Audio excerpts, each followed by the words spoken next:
Nitasoma kwa uwezo wa Roho Mtakatifu siku 6 za uumbaji na Sabato katika kitabu cha Mwanzo mlango wa kwanza mstari wa kwanza hadi mstari wa 32.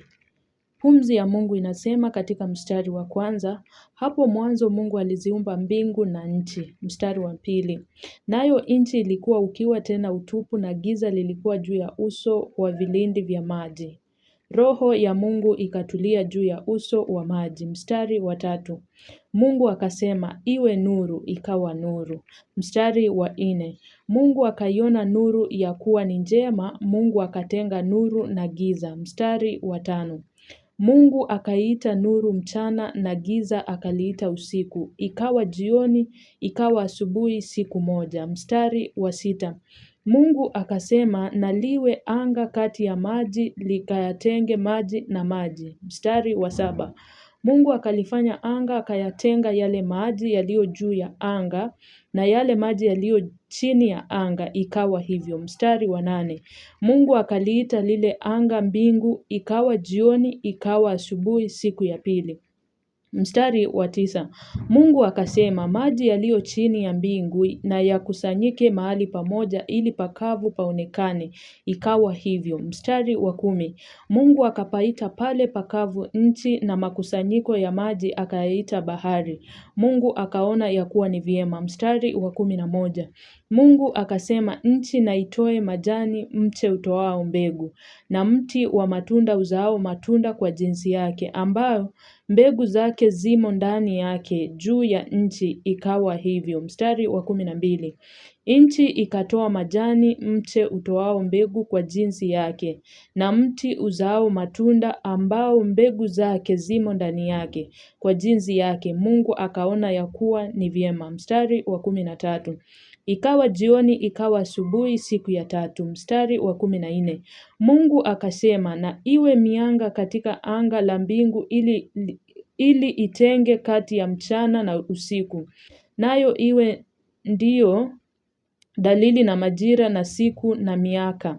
Mstari wa 15, tena iwe ndiyo mianga katika anga la mbingu itie nuru juu ya nchi, ikawa hivyo.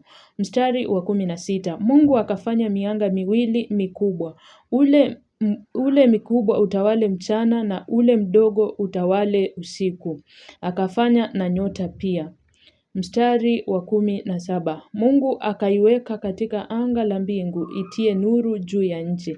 Mstari wa 18, na kuutawala mchana na usiku na kutenga nuru na giza, Mungu akaona ya kuwa ni vyema. Mstari wa 19, ikawa jioni, ikawa asubuhi siku ya 8. Mstari wa 20, Mungu akasema maji na yajawe kwa wingi na kitu kiendacho chenye uhai na ndege waruke juu ya angani katika anga la mbingu.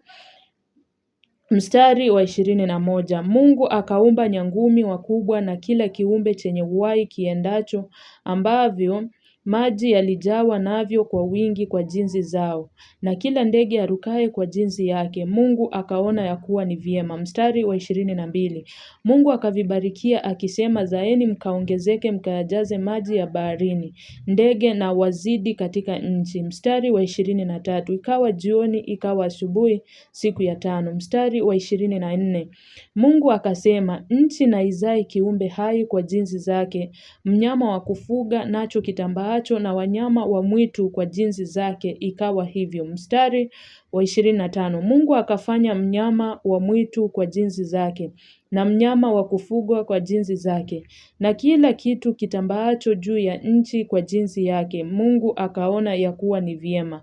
Mstari wa 26, Mungu akasema na tumfanye mtu kwa mfano wetu, kwa sura yetu, wakatawale samaki wa baharini na ndege wa angani na wanyama na nchi yote pia na kila chenye kutambaa kitambaacho juu ya nchi. Mstari wa 27, Mungu akaumba mtu kwa mfano wake, kwa mfano wa Mungu alimuumba mwanamume na mwanamke aliwaumba. Mstari wa 28, Mungu akawabarikia, Mungu akawaambia, zaeni mkaongezeke mkaijaze nchi na kuliitisha mkatawale samaki wa baharini na ndege wa angani na kila kiumbe chenye uhai kiendacho juu ya nchi. Mstari wa 29. Mungu akasema, tazama, nimewapa kila mche utoao mbegu ulio juu ya uso wa nchi yote pia na kila mti ambao matunda yake yana mbegu vitakuwa ndivyo vyakula vyenu. Mstari wa 30. Na chakula cha kila mnyama wa nchi na cha kila ndege wa angani na cha kila kitu kitambaacho juu ya nchi chenye uhai, majani yote ya miche, ndivyo chakula chenu. Ikawa hivyo. Mstari wa 31. Mungu akaona kila kitu alichokifanya na tazama ni chema sana. Ikawa jioni, ikawa asubuhi, siku ya 6. Mwanzo